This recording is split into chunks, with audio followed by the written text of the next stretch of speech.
Good evening friends.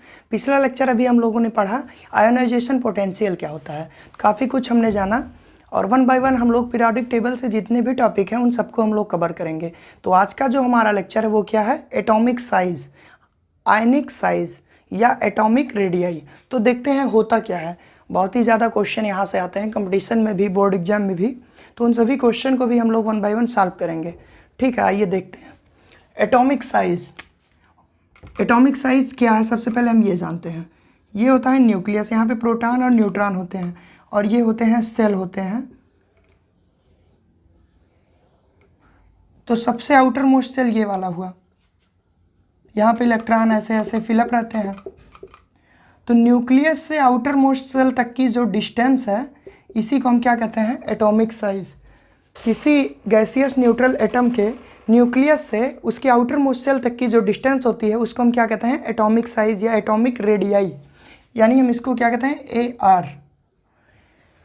अब सोचने वाली बात यह है कि क्या इलेक्ट्रॉन का जो मतलब हम इसको तब बोल सकते हैं जब कोई एटम स्फेरिकल हो, लेकिन अभी हम लोगों ने स्ट्रक्चर ऑफ एटम में पढ़ा कि जो इलेक्ट्रॉन है वो वेव की तरह रिएक्ट करता है, उसका बिहेवियर वेव की तरह होता है।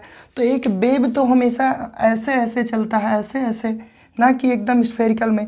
तो इस अकॉर्डिंग इसकी एटॉमिक साइज़ कहीं पे ज़्यादा और कहीं पे कम आएगी। तो इससे क्या होगा, हम एग्जैक्ट डिटरमाइन नहीं कर सकते। तो हमारा ये जो कॉन्सेप्ट था ये हल्का सा फेल हुआ इस टाइम पे। तो हम एटॉमिक साइज़ निकालने के अलग अलग तरीके पढ़ेंगे और उससे हम एग्जैक्ट निकाल सकते हैं, क्योंकि ये एक न्यूट्रल गैसियस एटम के निकालने का जो ये तरीका है ये पहले चलता था, बट कई सारी डिस्कवरी हुई और बाद में ये फेल माना गया। तो हम देखते हैं किन किन बेस से हम एटॉमिक साइज़ को निकाल सकते हैं। आइए देखते हैं।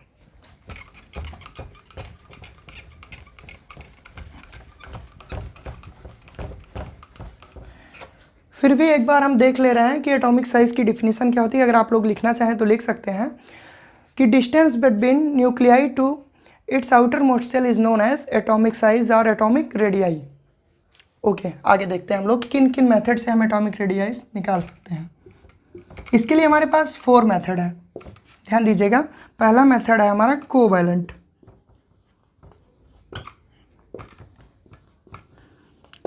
रेडियाई। सेकेंड है हमारा वान डर वाल। थर्ड है हमारा मेटॉलिक, और फोर्थ है हमारा आयनिक।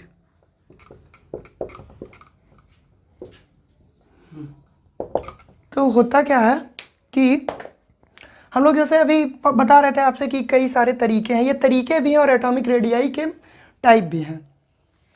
तो देखने वाली चीज़ ये होगी कि कैसे कोवैलेंट रेडियाई, और ये तब होगा जब कोई भी एटम बॉन्डिंग स्टेज में होगा। किसी न्यूट्रल गैसेस एटम की हम बात नहीं कर रहे हैं यहाँ पे, हम बात कर रहे हैं किसकी, बॉन्डिंग स्टेट, मतलब कोई बॉन्ड बनाए, कोवैलेंट बॉन्ड बनाए या मेटॉलिक बनाए या वान डर वाल बनाए। तो उसके केस में हम लोग देखते हैं। तो सबसे पहले हम लोग देखेंगे कोवैलेंट रेडियाई क्या होती है। कोवैलेंट रेडियाई, जहाँ पे कोवैलेंट बॉन्ड पाया जाएगा, कोई एटम कोवैलेंट स्टेट में होगा तो वहाँ पे हम कोवैलेंट रेडियाई पढ़ेंगे। देखिए क्या होता है। मान लीजिए कि ये एक एटम है और ये दूसरा एटम यहाँ से कोवैलेंट बॉन्ड बना रहा है, तो इसके न्यूक्लियस से और इसके न्यूक्लियस के बीच की जो डिस्टेंस होगी या क्या होगी, कोवैलेंट रेडियाई। तो हम कह सकते हैं कि कोवैलेंट रेडियाई के लिए C 1/2 और इंटर न्यूक्लियर स्पेस,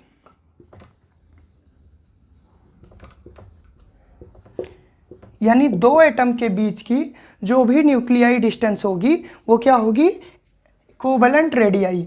अब मान लीजिए हम इसको H2 के केस में देखें तो ये हाइड्रोजन एटम हो गया और ये हाइड्रोजन, तो यहाँ से यहाँ तक की जो डिस्टेंस हुई वो क्या हुई, कोवैलेंट रेडियाई।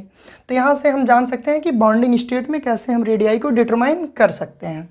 सेकेंड हम क्या बात कर रहे थे, सेकेंड है हमारा वान डर वाल रेडियाई। तो वान डर वाल रियलिटी में एक बॉन्ड नहीं होता, विदाउट बॉन्डिंग एक अट्रैक्शन फोर्स होता है, जो कि मोस्टली नोबेल गैस के केस में काम करता है। जैसे क्वेश्चन आते हैं कि हीलियम क्यों कंपाउंड का फॉर्मेशन नहीं करता, तो हीलियम बॉन्ड ही नहीं बनाता बिकॉज उसके ऑक्टेट कंप्लीटली फुल फील्ड होते हैं, helium, neon, argon, krypton, xenon के। फिर भी हीलियम तो एक्सेप्शन है, उसके आउटर मोस्ट में 2 इलेक्ट्रॉन होते हैं। तो जो भी ऑलरेडी स्टेबल है तो उसको बॉन्ड बनाने की कोई नीड ही नहीं पड़ती। तो इसी केस में तो वो एक अट्रैक्शन फोर्स से जुड़ा रहता है, हीलियम 2 जो होता है। तो इसके केस में हम थोड़ा सा देख ले रहे हैं। तो वान डर वाल हम बात करते हैं, वान डर वाल वान डेर वाल्स रेडियाई। अब मान लीजिए कि ये एक मॉलिक्यूल है, क्या है, हीलियम का, ठीक, और ये दूसरा है। अब इसके बीच में कोई बॉन्ड तो है नहीं, तो मैंने बोला ना कि अट्रैक्शन फोर्स होता है, विदाउट बॉन्डिंग यहाँ पे वान डेर वाल फोर्स काम करता है। तो यहाँ से यहाँ तक की जो डिस्टेंस होगी वो क्या होगी, वान डेर वाल रेडियाई। और यहाँ से और यहाँ तक की डिस्टेंस हम लोगों ने अभी क्या पढ़ी, कोवैलेंट रेडियाई, है ना। और यहाँ से यहाँ तक के भी कोवैलेंट रेडियाई। तो एक चीज़ तो हमको कंफर्म हुआ ही होगा, यहाँ से कंफर्म ये हुआ होगा कि हमारी van der Waal radii in comparison to covalent radii बड़ी होती है। तो यहाँ से ये चीज़ भी क्लियर हो गई। और दूसरी, विदाउट बॉन्डिंग ये रेडियाई होती है, बहुत ही वीक फोर्स होती है। अब हम लोग आगे पढ़ते हैं मेटॉलिक रेडियाई, तीसरा टाइप जो है। हम यहाँ से मेटॉलिक रेडियाई के बारे में पढ़ते हैं। तो मेटॉलिक रेडियाई कहाँ होती है, मेटॉलिक क्रिस्टल में।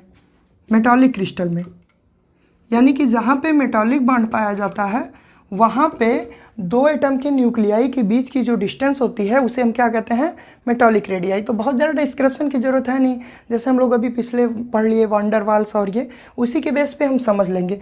तो इसके लिए भी हम कह सकते हैं कि जो है 1/2 और बॉन्ड लेंथ। बॉन्ड लेंथ क्यों, दो एटम के किसी बॉन्ड को बनने के बाद दो एटम के न्यूक्लियस के बीच की जो डिस्टेंस होती है उसी को हम बॉन्ड लेंथ भी कहते हैं। और उसी को हम क्या कहते हैं, इंटर न्यूक्लियर डिस्टेंस या इंटर न्यूक्लियर स्पेस। तो ठीक है, अब आगे हम लोग पढ़ते हैं। अब देखते हैं हम कि इसमें कौन सबसे ज़्यादा रेडियाई किसकी होती है, किसकी सबसे कम होती है। तो एक आर्डर आप लोग थोड़ा देखिएगा, कंपटीशन में काफ़ी आता है। तो आर्डर ये है कि सबसे ज़्यादा होती है वान डेर वाल की,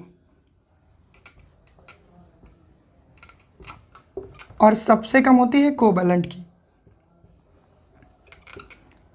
increasing order of atomic radii.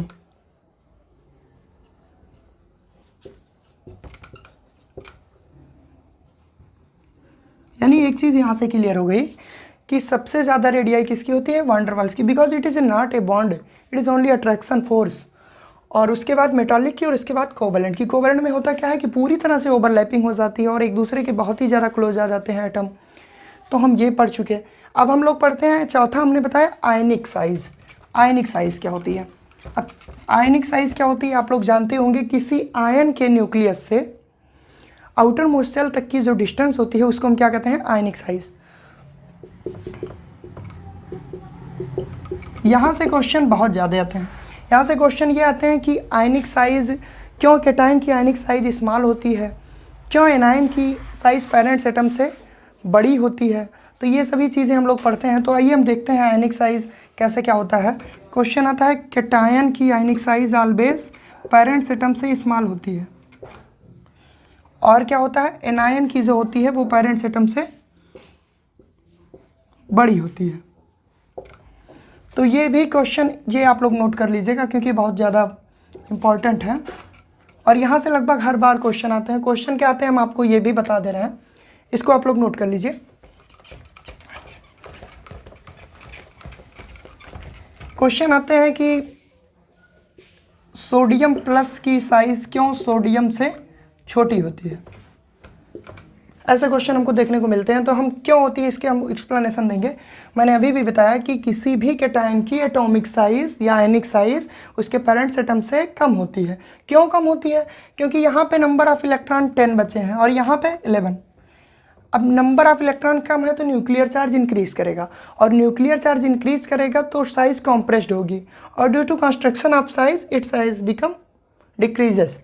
तो हम कह सकते हैं कि किसी भी कैटायन की साइज़ उसके पेरेंट्स एटम से कम होती है। और भी क्वेश्चन हम लोग देखेंगे, उससे आपका कंप्लीटली क्लियर हो जाएगा। एक एनायन वाला केस लेते हैं जो कि बहुत ज़्यादा पूछता है कि क्लोरीन के एनायन की साइज़ क्यों क्लोरीन के पेरेंट्स एटम से ज़्यादा होती है।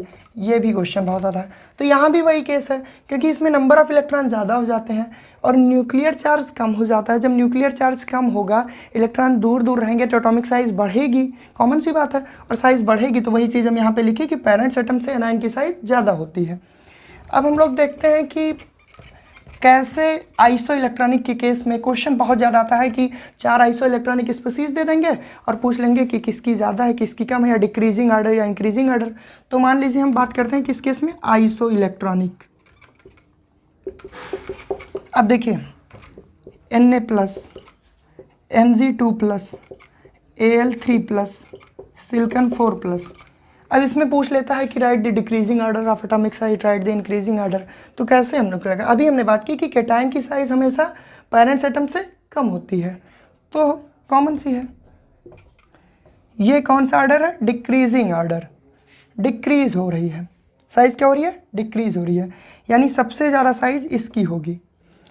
अब इसी तरह हम आगे पढ़ते हैं एनायन के केस में, और कभी कभी एनायंस, पेरेंट्स एटम और कैटायन सब चीज़ एक ही साथ मिला के पूछ लेते हैं। तो हम देख सकते हैं, मान लीजिए ऐसे आ गया Mg2+ नियॉन और आ गया N3- O2-। तो इसको हम कैसे निकालेंगे, तो इसमें देखिए मैंने बताया एनायन की साइज पेरेंट्स एटम से बड़ी होती है, कैटायन की साइज पेरेंट्स एटम से कम होती है।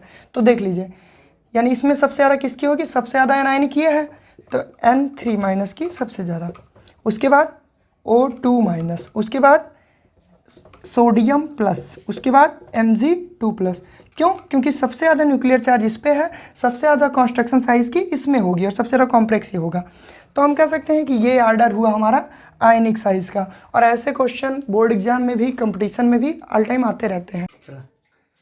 हम लोग को पढ़ना क्या है, periodic trends in periodic table, कैसे कैसे ग्रुप में और पीरियड में वेरी करती है एटॉमिक साइज। तो आइए हम लोग देखते हैं कैसे, तो लिख लेते हैं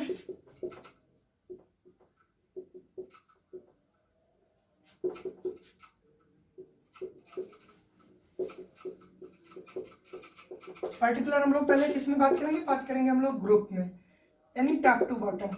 तो जैसा कि हम सभी जानते हैं कि टॉप टू बॉटम जाने पे साइज इंक्रीज होगी। क्यों इंक्रीज होगी, बिकॉज न्यूक्लियर चार्ज डिक्रीज होता है, नंबर ऑफ सेल बढ़ते हैं। नंबर ऑफ सेल मतलब प्रिंसिपल क्वांटम नंबर, जब प्रिंसिपल क्वांटम नंबर बढ़ेगा तो साइज इंक्रीज होनी ही होनी है, इसीलिए टॉप टू बॉटम जाने पे साइज इंक्रीज होती है पीरियोडिक टेबल में। जैसे हम देख लेते हैं एक order, lithium, sodium, potassium, rubidium, caesium, francium. ये ऑर्डर हम, ये क्या है, ये एलिमेंट है हमारे एल्कली मेटल के। अब मैंने जैसे कि बोला कि टॉप टू बॉटम जाने पे साइज इंक्रीज होती है, तो इसका ऑर्डर जो होगा ये होगा, क्योंकि न्यूक्लियर चार्ज डिक्रीज होता है और नंबर ऑफ सेल इंक्रीज होता है। तो ये ऑर्डर हो गया।